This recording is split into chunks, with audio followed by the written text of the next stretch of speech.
Polisen dömdes att betala 2,5 miljoner kronor i sanktionsavgift för att ha använt ett ansiktsigenkänningsverktyg som har skapat problem och böter för många andra runt om i världen. Så låt oss gå in i vad det här är.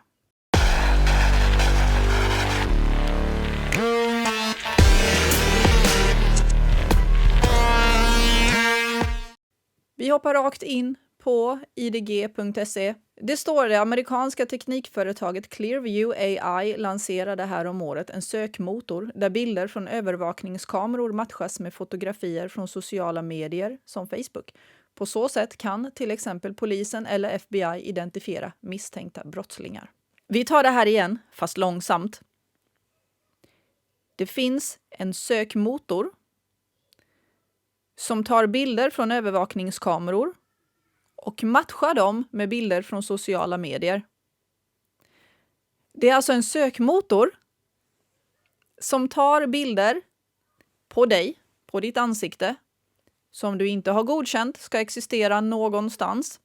De lagrar dessa bilder i en databas och sedan matchas dessa bilder på ditt ansikte med bilder som du har lagt upp eller som andra människor har lagt upp på sociala medier. Låt det där sjunka in lite så går vi vidare. Clearview AI har hittills samlat in fler än 30 miljarder bilder från internet, vilket är en ökning med 50% på bara ett år.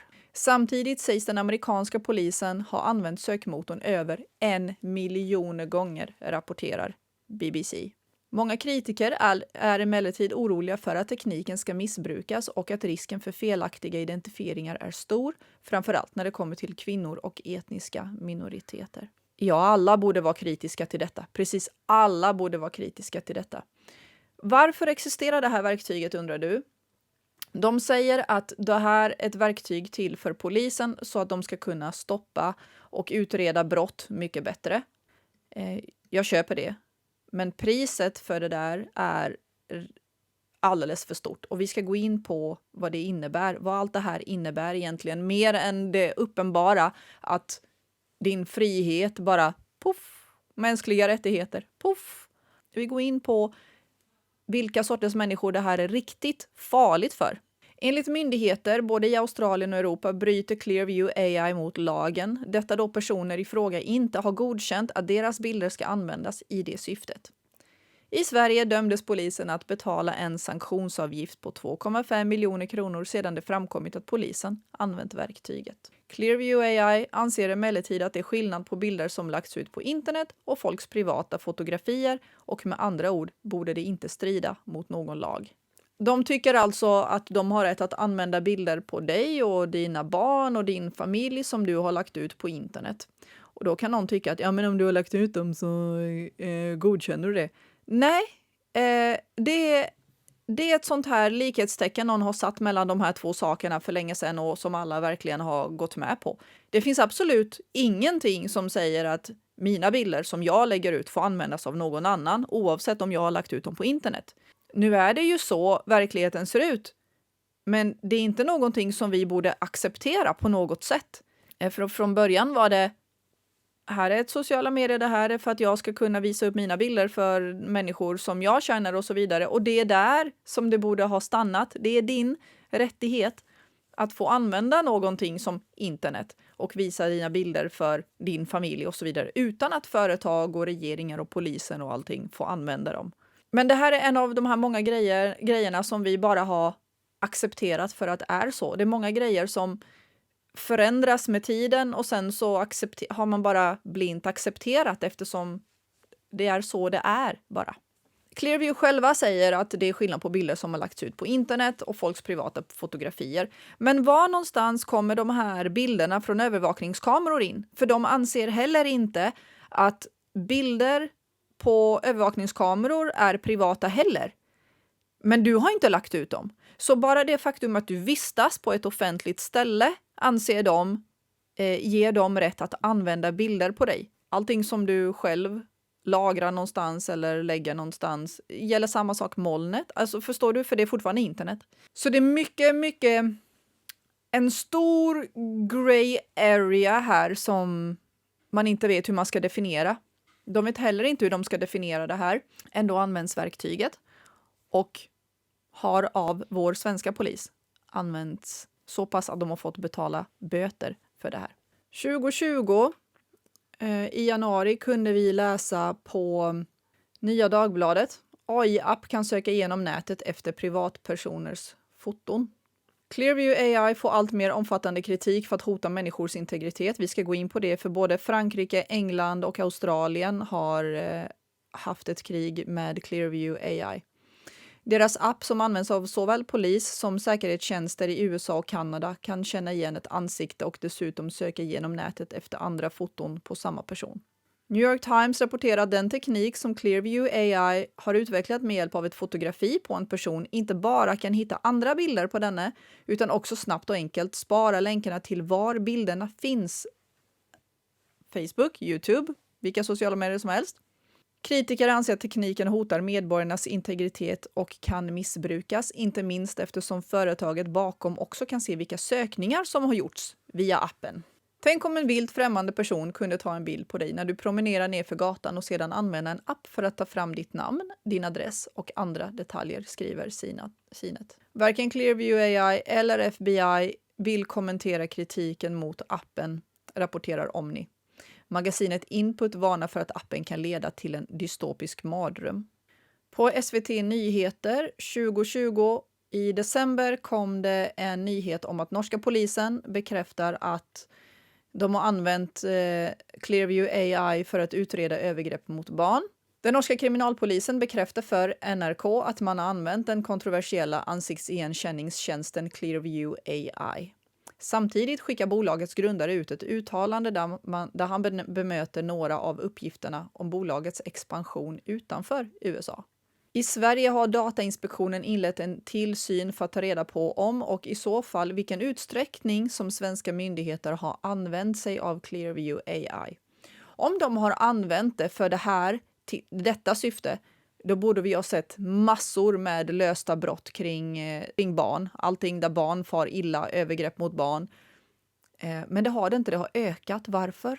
Detta sedan amerikanska BuzzFeed News rapporterat att myndighetsrepresentanter i 27 länder utöver USA, däribland Norge, Sverige, Danmark och Finland, enligt en läckt kundlista använt sig av ansiktsigenkänningstjänsten. Så nu läcker det information därifrån också. Men det var ju strålande. En anställd på Kripos, motsvarigheten till svenska kriminalpolisen, har registrerat sig på en 30-dagars prövotid som företaget erbjuder myndighetspersoner och under den tiden gjort uppskattningsvis 30 sökningar. Ja. Så det är inte bara att det används som en officiell tjänst i myndigheten. Du kan vara en myndighetsperson och skriva upp dig med ditt eget konto och söka på vad fasen du vill. Licensen är inte längre aktiv och avslutades när provperioden löpt ut. Syftet med sökningarna var att titta på möjligheterna till identifiering inom området sexuella övergrepp mot barn.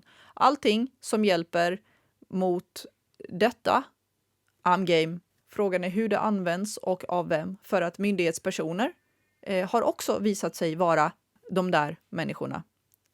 Pedos. Om det kan användas för att röja spår eller skylla på någon annan eller på något annat sätt, då det är sånt som vi inte kan se ännu. Det här har inte utvärderats på det här sättet. Och det faktum att vi vet inte om att det här finns som ett verktyg.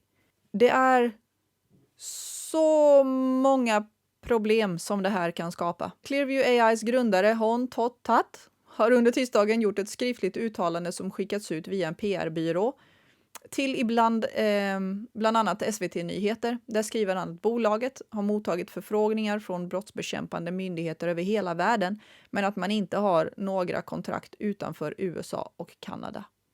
Han skriver också att bolagets marknadsföringsmaterial återspeglat ett väntat internationellt intresse för bolaget. Integritetsskyddsmyndigheten publicerade 2021 i februari att det var fel av polisen att använda app för ansiktsigenkänning. Polismyndigheten har hanterat personuppgifter i strid med brottsdatalagen då den använt Clearview AI för ansiktsigenkänning, konstaterar IMY efter sin granskning, Integritetsskyddsmyndigheten. Efter att uppgifter i massmedia gjort gällande att polisen har använt Clearview AI för ansiktsigenkänning har IMY inlett en granskning av Polismyndigheten. Det används av polisen vid ett flertal tillfällen. Enligt Polismyndigheten är det ett fåtal anställda som har använt Clearview AI utan att myndigheten tillhandahållit appen till de anställda. Som sagt, vilken myndighetsperson kan med sitt eget konto bara signa upp sig och använda den här appen utan att själva myndigheten vet om det? Loggas det någonstans? De här personerna använder det och på vilket sätt och vad de söker på? Alla de här sakerna är ju extremt viktiga. Ska det här användas för att skydda barn, då ska det finnas ordentliga loggar för att man ska kunna leta upp vem som har sökt, på vad, hur det har använts och så vidare och så vidare. Polismyndigheten har inte vidtagit tillräckliga organisatoriska åtgärder för att säkerställa och kunna visa att behandlingen av personuppgifter i det aktuella fallet varit författningsenlig. Myndigheten har behandlat biometriska uppgifter som används för ansiktsigenkänning. De kan inte ens bevisa att de har använt det till i det syfte som polisen sa att han använde det. Så han kanske bara använder det för att leta upp sitt ex som är skiträdd för honom och försöker gömma sig, eller vem fasen vet. Polismyndigheten har en tydlig lagstiftning kring hur personuppgifter ska behandlas, särskilt inom den brottsbekämpande verksamheten. Myndigheten har ett ansvar att säkerställa att personalen känner till vilka regler som gäller, säger Elena som är jurist på IMY. Polismyndigheten föreläggs dessutom att informera de personer vars uppgifter matats in i Clearview AI när sekretessbestämmelser så tillåter. Polisen ska också, om det är möjligt, se till att de personuppgifter som matats in i Clearview AI också raderas från appen. Och allt det här är vad de har brutit mot då. SVT tar också upp att polisen får miljonböter för att ha använt Clearview. Där publicerades 2021. De ska betala 2,5 miljoner kronor i sanktionsavgift för att ha använt Clearview AI.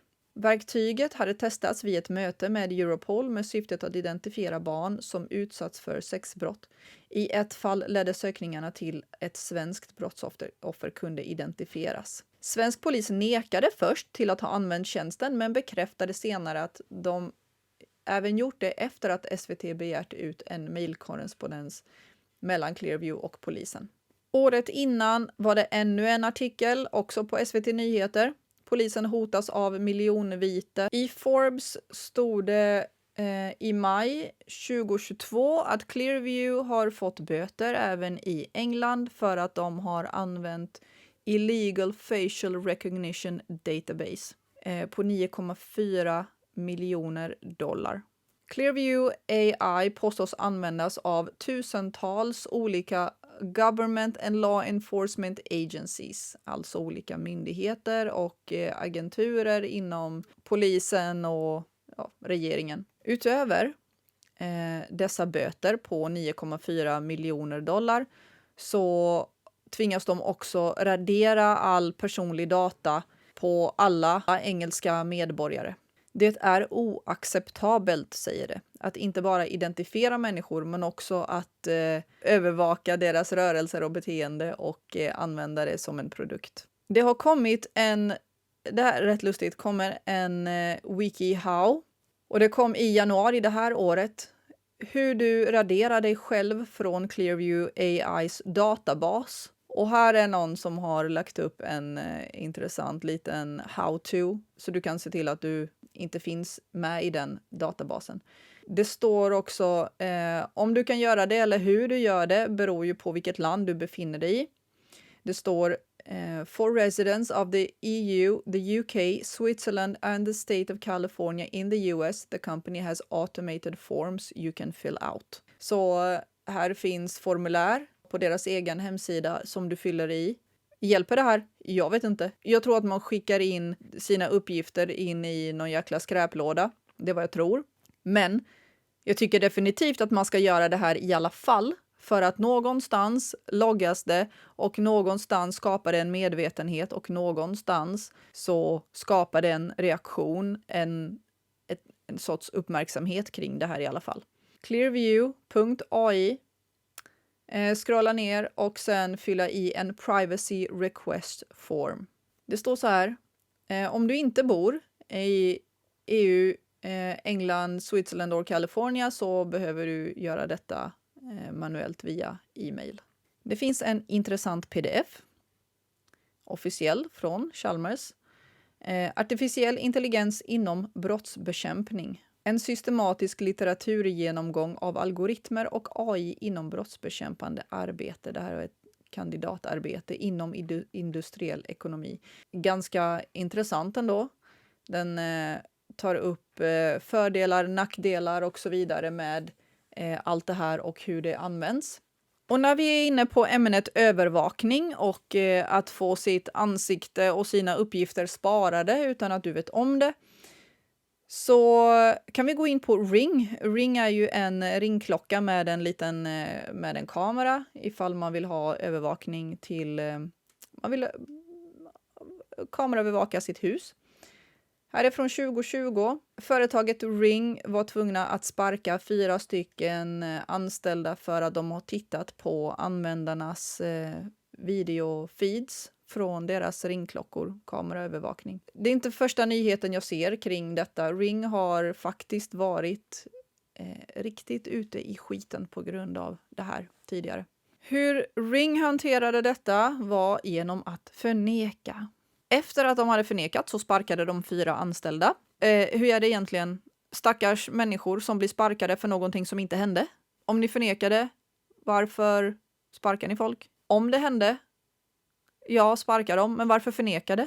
Om ni förnekade, hur kan människor vara säkra på att ni förhindrade att det händer i framtiden? Äg era problem istället.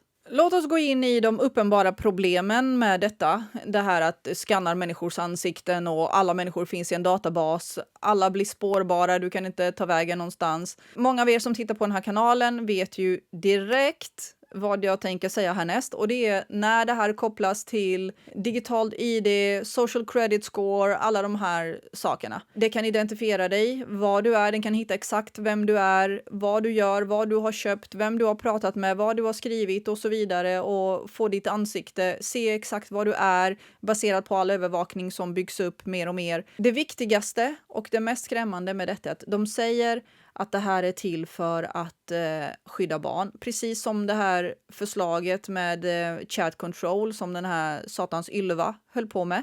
Men blev nedröstad för nu i alla fall. Tänk det här istället. Om du är en sån här människa som säger att ja, men jag är inte kriminell så jag har inget att oroa mig för, bla bla bla bla bla. Det är alltid någon sån, men jag är inte kriminell. För mig får de övervaka vad som helst och göra vad de vill. Ja, kul för dig.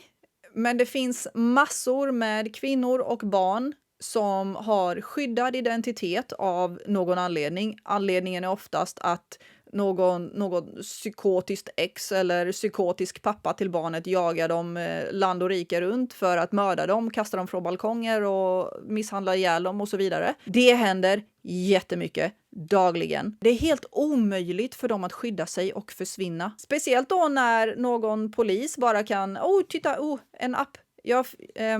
Jag är ju polis så jag kan ju komma åt den här och sen så söker jag upp vem som helst. Det är ju inte en gång som det här psykotiska exet faktiskt har varit en polis. Och utan att det är spårbart så, alltså bara tänk dig. Borde vi inte ha sett en dramatisk av dessa brott mot barn med det här verktyget under de här åren som polisen använt det? Helt plötsligt var alla barn skyddade för att polisen nu använder Clearview AI.